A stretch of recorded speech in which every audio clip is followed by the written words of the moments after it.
जय राम जय जय राम श्री राम जय राम जय जय राम श्री राम जय राम जय जय राम श्री राम जय राम जय जय राम श्री राम जय राम जय जय राम। ओम श्री गणेशाय नमः। ओम श्री गुरुवे नमः। ओम श्री सीतारामचंद्राभ्याम नमः। ओम उमा महेश्वराभ्याम नमः। ओम श्री एकादशी दशेश्वर दामोदरकार श्री हनुमते नमः। शांताकारं भुजगशयनं पद्मनाभं सुरेशं विश्वाधारं गगनसदृशं मेघवर्णं शुभांगं लक्ष्मीकान्तं कमलनयनं योगिभिर्ध्यानगम्यं वन्दे विष्णुं भवभयहरं सर्वलोकैकनाथं। यं ब्रह्मा वरुणेन्द्ररुद्रमरुताः शृण्वन्तु दिव्यैस्तवैः वेदैः साङ्गपदक्रमोपनिषदैर्गायन्ति यमिषामेगा ध्यानावस्थितगतेन मनसा पश्यन्ति यं योगिनो यशान्तं न विदुषुरासुरगणा देवाय तस्मै नमः। नीलाम्बुजश्यामलकोमलाङ्गं सीतासमारोपितवामभागं पाणौ महासायकचारुचापं नमामि रामं रघुवंशनाथं। श्लोकाभिरामं रणरङ्गधीरं राजीवनेत्रं रघुवंशनाथं कारुण्यरूपं करुणाकरं तं श्रीरामचन्द्रं शरणं प्रपद्ये। आपदामपहर्तारं दातारं सर्वसम्पदां लोकाभिरामं श्रीरामं भूयो भूयो नमाम्यहम्। वंशी विभूषितकरान्नवनीरदाभास पीताम्बरादरुणबिम्बफलाधरोष्ठात् पूर्णेन्दुसुन्दरमुखादरविन्दनेत्रात् कृष्णात् परं किमपि तत्त्वमहं न जाने। भवानी शङ्करो वन्दे श्रद्धा विश्वासरूपिणो याभ्यां विना न पश्यन्ति सिद्धा स्वान्तस्तुमीश्वरम्। मनोजवं मारुततुल्यवेगं जितेन्द्रियं बुद्धिमतां वरिष्ठं वातात्मजं वानरयूथमुख्यं श्रीरामदूतं शरणं प्रपद्ये। मूकं करोति वाचालं पङ्गुं लङ्घयते गिरिं यत्कृपातमहं वन्दे परमानन्दमाधवम्। गुरुर्ब्रह्मा गुरुर्विष्णु गुरुर्देवो महेश्वरः गुरुसाक्षात् परब्रह्म तस्मै श्रीगुरुवे नमः। अज्ञानान्धकारस्य ज्ञानाञ्जनशलाकया चक्षुरुन्मीलितं येन तस्मै श्रीगुरुवे नमः। श्री राम जय जय राम श्री राम जय जय राम श्री राम जय जय राम। सत्संग क्रम में आज श्रीमद् भगवद गीता के अध्याय 14 से 5 में 5वें श्लोक से आगे कथन श्रवण व्याख्यान किया जा रहा है, जिसमें भगवान कहते हैं, जिसमें परमात्मा और उनकी शक्ति जो है प्रकृति के संयोग से, परमात्मा और उनकी शक्ति प्रकृति के संयोग से उत्पन्न होने वाले जीव जो है प्रकृति जन्य गुणों से कैसे बनते हैं, इस विषय में विवेचन किया जा रहा है। इस विषय में व्याख्यान हो रहा है कि भगवान कहते हैं कि सत्वं रजस्तम इति गुणाः प्रकृति संभवाः सत्वं रजस्तम इति गुणाः प्रकृति संभवाः निबध्नन्ति महाबाहो देहि देहिनमव्ययम् निबध्नन्ति न महाबाहो देहि देहिनमव्ययम्। तो कहते हैं, हे महाबाहो, प्रकृति से उत्पन्न होने वाले जो सत्व रज और तम ये गुण हैं, तो ये तीनों गुण जो है अविनाशी देही को देह में बांध देते हैं। यही तीनों गुण जो है, जो देही माने जो आत्मा है, जीव है, वो अविनाशी है, आत्मा अविनाशी है, उसको ये तीन गुण जो है इस देह में बांध देते हैं, देह की मोह ममता में बांध देते हैं। सत्वम रजस्तम इद गुणाः प्रकृति संभवा। तो कहते हैं कि इसके पहले श्लोक में जिस मूल प्रकृति को महद ब्रह्म नाम से कहा है, तीसरे और चौथे श्लोक में, उसी मूल प्रकृति से सत्व रज और तम ये तीनों गुण पैदा होते हैं। मूल प्रकृति से ये तीनों गुण पैदा होते हैं। तो यहाँ जो है, जो इत पद दिया है, इसका तात्पर्य है कि इन तीनों गुणों से अनंत सृष्टियाँ पैदा होती हैं तथा तीनों गुणों के तारतम्य से प्राणियों के अनेक भेद हो जाते हैं। या जो है गुण न दो होते हैं न चार होते हैं, प्रत्युत तीन ही होते हैं। निबध्नन्ति महाबाहो देहिनमव्ययम्। तो ये तीनों गुण जो है क्या है, अविनाशी देही को, आत्मा को देह में बांध देते हैं। वास्तव में देखा जाए तो ये तीनों गुण जो है अपनी तरफ से किसी को भी नहीं बांधते। फिर क्या होता है, प्रत्युत यह पुरुष ही इन गुणों के साथ संबंध जोड़कर बंध जाता है। अब इसलिए इस तात्पर्य क्या है, इसका तात्पर्य है कि गुणों के कार्य जो होते हैं वो पदार्थ, धन, परिवार, शरीर, स्वभाव, वृत्तियाँ, परिस्थितियाँ, क्रियाएं आदि को अपना मान लेने से यह जीव स्वयं अविनाशी होता हुआ भी बंध जाता है। अब विनाशी पदार्थ धन आदि के वश में हो जाता है, सर्वथा स्वतंत्र होता हुआ भी पराधीन हो जाता है। जैसे मनुष्य जिस धन को अपना मानता है उस धन के घटने बढ़ने से स्वयं पर असर पड़ता है। जिस मनुष्य जो है जिस धन को, जब धन को अपना मान लेता है, तब जब वो धन घटता बढ़ता है तो उसका जो है उस पर तो उसके घटने पड़ने पर उस पर स्वयं पर असर पड़ता है। अब जिन व्यक्तियों को अपना मानता है तो उनके जन्मने मरने से स्वयं पर असर पड़ता है, और जिस शरीर को अपना मानता है उसके घटने बढ़ने से स्वयं पर असर पड़ता है। तो यही गुणों का जो है अविनाशी देही को बांधना है। अब जो है तो देखा जाए तो यह तो बड़े आश्चर्य की बात है कि यह देही स्वयं अविनाशी रूप से ज्यों का त्यों रहता है, और ज्यों का त्यों रहता हुआ भी गुणों के वृत्तियों के अधीन होकर स्वयं जो है वो सात्विक, राजस और तामस बन जाता है। और इसमें गोस्वामी तुलसीदास जी भी कहते हैं कि ईश्वर अंश जीव अविनाशी, ईश्वर अंश जीव अविनाशी, चेतन अमल सहज सुख राशि, चेतन अमल सहज सुख राशि।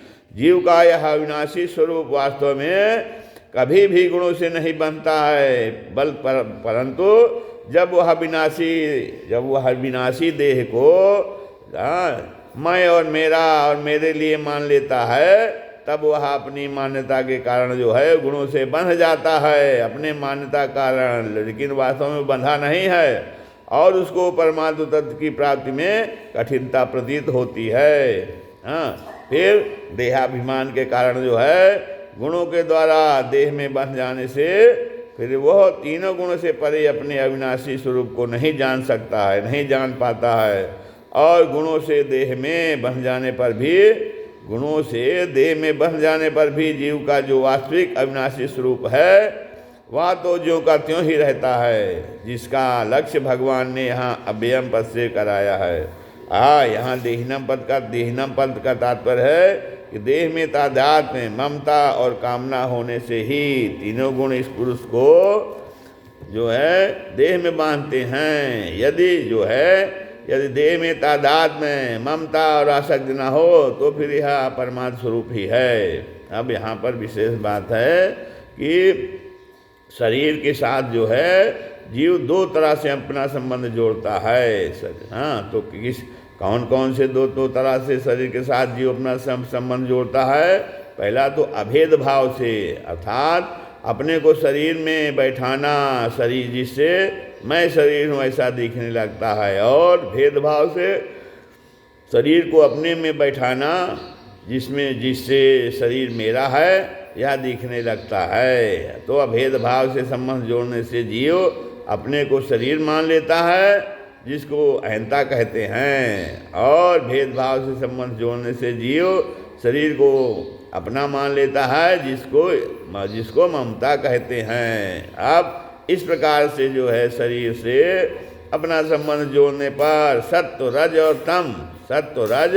और तम ये तीनों गुण अपनी वृत्तियों के द्वारा शरीर में अहंता ममता दृढ़ करके जीव को बांध देते हैं।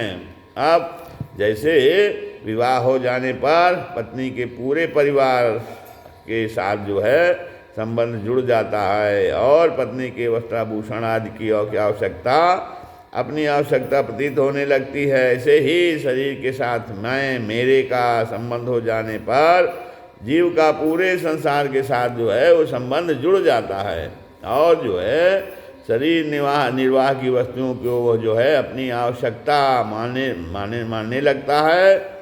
तब अनित्य शरीर से संबंध अर्थात एकात्मकता मानने के कारण जो है वह अनित्य शरीर को नित्य रखने की इच्छा करने लगता है, क्योंकि वह स्वयं नित्य है। तब शरीर के साथ संबंध मानने के कारण ही उसको मरने का भय लगने लगता है, क्योंकि शरीर तो मरने वाला है।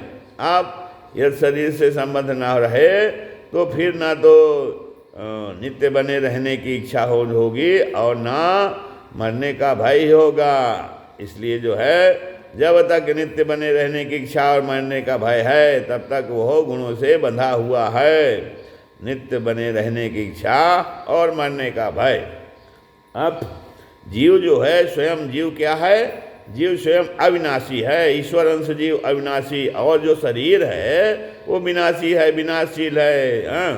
तब और देखा जाए तो शरीर का जो है प्रतिक्षण अपने आप वियोग हो रहा है, क्षरण हो रहा है, नष्ट हो रहा है, रूप परिवर्तित हो रहा है। तो जिसका अपने आप वियोग हो रहा है उससे जो है संबंध विच्छेद करने में क्या कठिनता और क्या जो है उद्योग है। तो उद्योग है तो केवल कितना है क्या है कि स्वतः जो है स्वतः विमुक्त होने वाली वस्तु को पकड़ना नहीं है। अब उससे न पकड़ने में अपने अविनाशी गुणातीत स्वरूप का अपने आप अनुभव हो जाएगा। अब आगे कहते हैं कि अभी भगवान जो है सत्व रजतम इन तीनों गुणों के देही के बांधे जाने की बात बता रहे हैं। अब कहते हैं आगे तीनों गुणों में से सत्व गुण का स्वरूप और उसके बांधने का प्रकार आगे बता रहे हैं कि तत्र सत्वं निर्मलत्वात् प्रकाशक मनामयम सुख संगेन बधनाति ज्ञान संगेन चानघ। कहते हैं भगवान कि हे पाप रहित अर्जुन, उन गुणों में सत्वगुण निर्मल अर्थात स्वच्छ है। निर्मल और स्वच्छ होने के कारण प्रकाशक और निर्विकार है। निर्मल सत्वगुण जो है वो निर्मल है अर्थात स्वच्छ है, तो स्वच्छ होने के कारण जो है वो प्रकाशक है और निर्विकार है। वह सुख और ज्ञान की आसक्ति से देही को बांधता है। वह सुख और ज्ञान की आसक्ति से देही को बांधता है। अधत्वम निर्मलत्वात् मतलब